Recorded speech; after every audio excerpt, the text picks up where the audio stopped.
Good morning student. Today we will discuss fractions. Okay, class 4th का आज हम fractions क्या है डिस्कस कर रहे हैं और ये हमारा इंट्रोडक्शन वीडियो है। ठीक है, तो इसमें सिर्फ हम इंट्रोडक्शन पढ़ेंगे और चूंकि ये क्लास 4th का है तो क्लास 4th में जो बच्चे हैं उन्होंने क्या है क्लास 3rd तो पढ़ा ही नहीं, क्लासेस लगी ही नहीं उनकी, या तो ऑनलाइन क्लासेस चली हैं। ठीक है, तो बच्चों का कहीं ना कहीं पे वो कॉन्सेप्ट क्या हुआ है, क्लियर नहीं हो पाया है। तो इसको थोड़ा सा हम, ये हमारा इंट्रोडक्शन वीडियो है, देख लीजिए कि फ्रैक्शंस होते क्या हैं। ठीक है ना, फ्रैक्शंस को आप सिंपली कह सकते हैं पार्ट। ठीक है, हिंदी में आप इसको कह सकते हैं हिस्से, पार्ट या हिस्से। डेफिनेशन इसकी देखिए, fractions are equal part of shapes और कलेक्शन। कोई भी शेप दिया है, कोई भी कलेक्शन दिया है, ठीक है ना, कोई भी सामान दिया है तो उसके जब हम इक्वल पार्ट करते हैं ना तो वो क्या कहलाते हैं, हमारे फ्रैक्शंस कहलाते हैं। नॉर्मली हिंदी में इसको भिन्न बोला जाता है। ठीक है, तो अभी देखिए क्या है, fractions are equal part of shapes और कलेक्शन। इक्वल पार्ट में जब हम किसी होल थिंग को क्या करते हैं, टुकड़ों में बांट देते हैं तो उसे हम क्या कहते हैं, फ्रैक्शंस। अब जो पूरा सामान है, जैसे ये क्या है, होल थिंग, तो होल थिंग क्या होता है, उसके बिल्कुल टुकड़े नहीं होते, वो पूरा कंप्लीट होता है, उसको हम क्या कहते हैं, होल।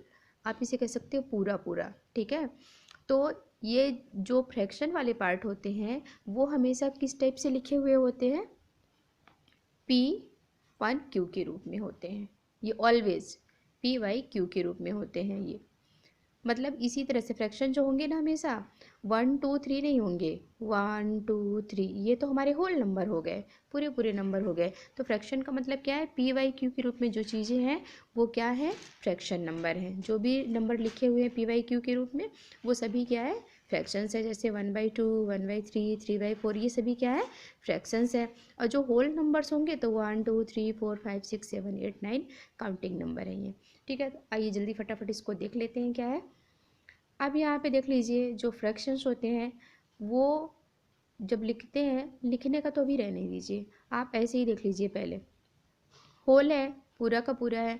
अब इस वाले पार्ट के हमने कितने टुकड़े कर दिए, 2 टुकड़े कर दिए। इसके कितने कर दिए हमने, 3 पार्ट में डिवाइड कर दिया। और इसको हमने किस में कर दिया, 4 पार्ट में डिवाइड कर दिया। अब हम इसको लिखेंगे कैसे।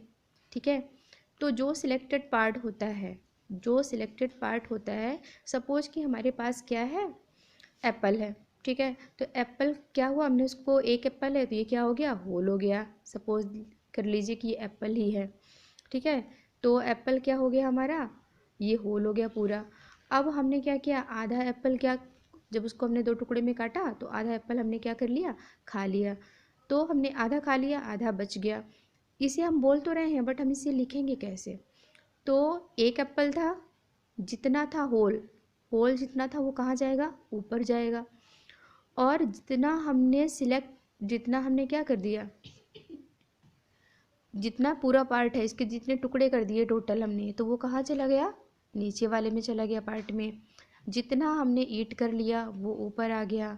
ठीक है, हमने एप्पल के 3 टुकड़े किए, जितने टुकड़े हमने टोटल किए वो हमने नीचे लिख दिया। जितना हमने खा लिया उसको हमने ऊपर लिख दिया। एप्पल के हमने 4 टुकड़े कर दिए, जितने टुकड़े हमने टोटल किए वो हम नीचे लिखेंगे, और जितना हमने खा लिया उसको हम कहाँ लिखेंगे, ऊपर लिखेंगे। कुछ कॉन्सेप्ट है यहाँ पे, जैसे हम बोलते हैं ना 1/3, 2/3, 1/4, है ना, तो ये सब चीज़ें क्या है, उन्हीं को हम कहते हैं 1/2, या हाफ आप कह सकते हो, 1/3, 3/4, है ना। तो सिंपल वही लैंग्वेज है, बस इसका लिखने का मेथड कि मैथमेटिक्स में हम इसे लिखते कैसे हैं। अब एक कॉन्सेप्ट ये है कि इसमें जो टर्म है न्यूमरेटर और डिनोमिनेटर, जो ये नंबर्स लिखे हुए हैं 1/3, 3/4, 1/2, इनको कहते क्या हैं। तो जो ये ऊपर वाला जो पार्ट होता है इसको हम न्यूमरेटर बोलते हैं, और नीचे का जो पार्ट होता है उसको हम डिनोमिनेटर बोलते हैं। ठीक है, तो न्यूमरेटर क्या होता है, न्यूमरेटर होता है सिलेक्टेड पार्ट, और डिनोमिनेटर क्या होता है, total part of the whole. ठीक है ना, होल का जो टोटल पार्ट हमने किया है, टोटल टुकड़े किए हैं, उसको हम क्या बोलेंगे, डिनोमिनेटर, और हमेशा उसको नीचे ही लिखेंगे। और जितना हमने उसका पार्ट सिलेक्ट कर लिया या यूज़ कर लिया उसको हम कहाँ लिखेंगे, ऊपर लिखेंगे, और इसको हम न्यूमरेटर बोलेंगे। ओके, तो होपफुली कि आप वीडियो आपको समझ में आया होगा, है ना। इसे और ढेर सारे एग्जांपल हैं, जैसे आप इसको सिंपली लिख सकते हैं नॉर्मल लैंग्वेज में कि सेलेक्टेड पार्ट जो है आपके ये ऊपर रहेंगे और total number of part, total जो नंबर है, टोटल पार्ट जो है वो नीचे रहेंगे। ठीक है, तो आज का ये हमारा इंट्रोडक्शन वीडियो था। नेक्स्ट जो है हमारा टाइप ऑफ फ्रैक्शंस आएगा, इसको हम अगले पार्ट में डिस्कस करेंगे। ओके, वीडियो को लाइक शेयर और सब्सक्राइब करें अगर वीडियो आपको अच्छा लगा हो तो। Thank you so much.